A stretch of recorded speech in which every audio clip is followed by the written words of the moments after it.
Hello and welcome to the day. Thank you for spending your time with us.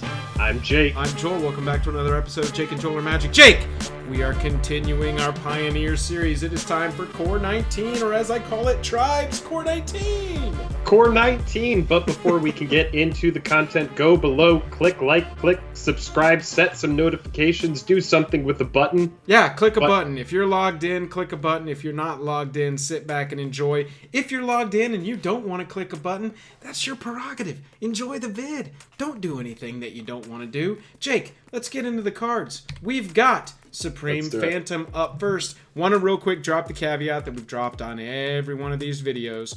We are not picking the powerhouses. We are trying to pick cards that are currently under $5, but we think have potential to go up.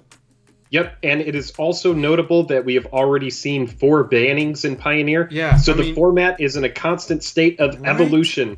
Wizards, so give us a second to make our frickin' videos.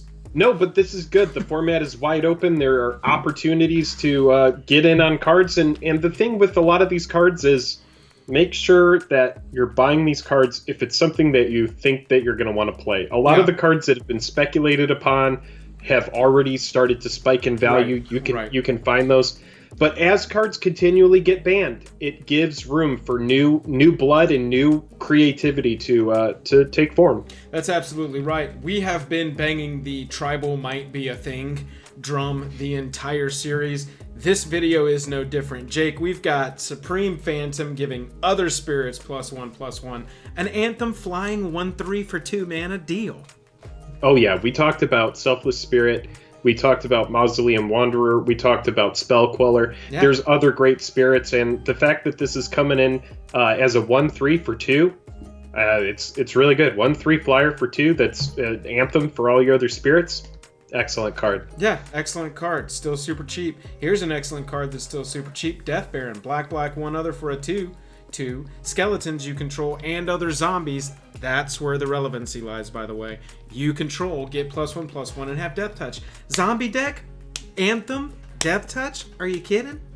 Yeah, this is honestly, when I compare it to something like Benelish Marshal, which is a 3/3 for 3, that gives your other creatures +1/+1, I like this so much more. Yeah, the Death Touch is so relevant. It makes your little baby zombie that's swinging through, it makes it unblockable almost. They don't, want to throw something out in front of it. I mean, a lot of the relevant decks right now in the format that I've played are hexproof decks, where they're just putting clothes on one hexproof creature. Are Hardened Scales decks where they've got maybe 2, maybe 3 creatures on the battlefield that they want to grow. Death Touch kills that shit.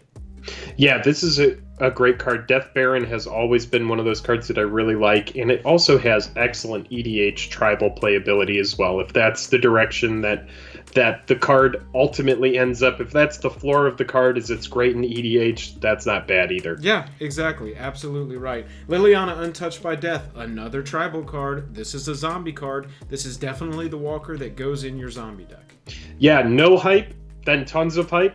Then no hype, then tons of hype, and now no hype, and now we're going back into there's some hype here, and the card is really cool, and it's one of those planeswalkers where it's Liliana, it's black, so black is a very, very popular color in Magic. It has some of the best effects. It comes with Thoughtseize and Pioneer, so this is one of those cards where you don't want to be sleeping on a planeswalker that you're iffy about, and then all of a sudden someone randomly top 8s with it, and it quadruples in price overnight. That's what I'm saying. The thing I like about Liliana here, Untouched by Death, is this bottom ability right here is -3. Comes in at 4 loyalty over there, -3. You can cast zombie cards from your graveyard as soon as you jam her onto the battlefield if it's like real late game and you got a ton of mana.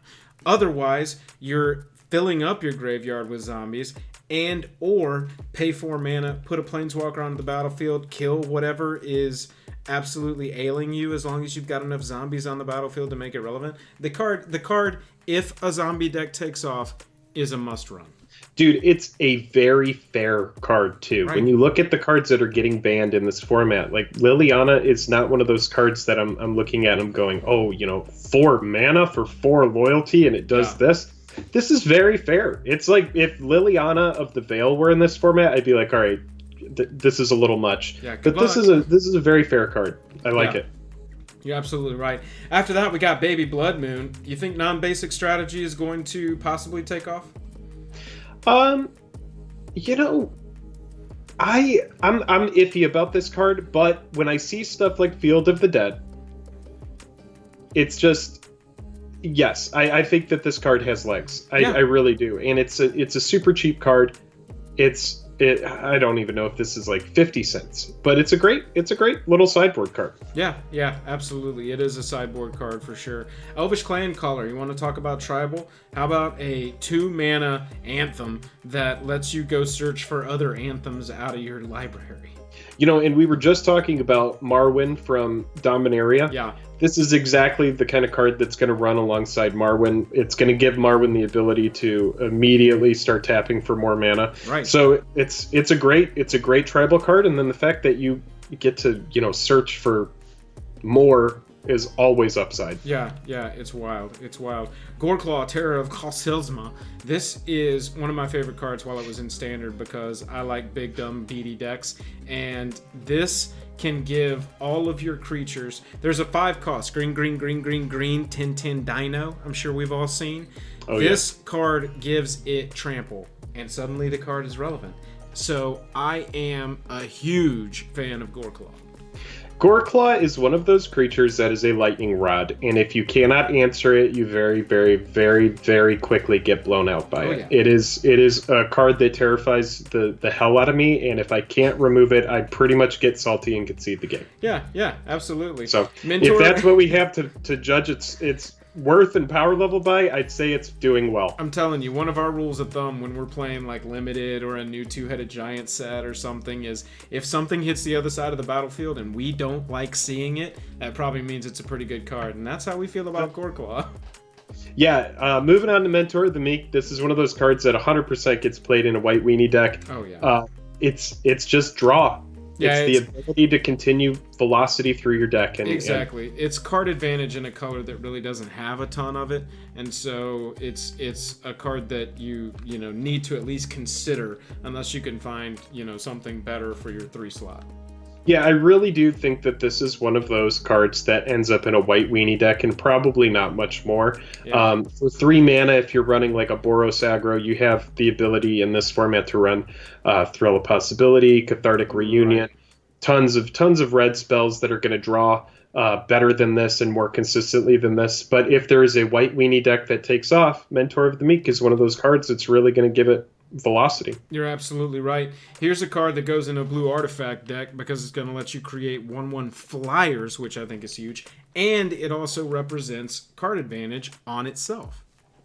Yeah, anything that has card advantage and a bunch of text on it is pretty good in my mind. The fact that this is legendary holds it back a little bit, but the fact that it's passively generating flying 1/1s can't be overlooked. No, yeah, absolutely. I mean, people run the Sahili Walker that passively creates 1/1s. People run the Alliance card from Eldraine that's recently come out that passively creates 1/1 flyers. That's always an effect that people build around, and I think Sai is absolutely the exact same kind of thing. That takes us back around to our Lord of the Spirits and the end of our Core 19 Sleeper series. Picks. Yes, Core 19. It is in the books. I hope you have all enjoyed the video. I guess, Joel, do all of the stuff that you say at the end that I don't have a script for, that you know all of that.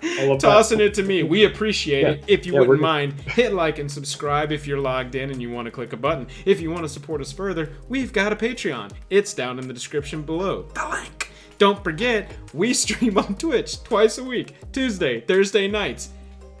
I'm tapped out. Jake, you got anything else? What do I have? I have this alien here. What you got? Get ready. Oh. Just get ready for this. I'm ready.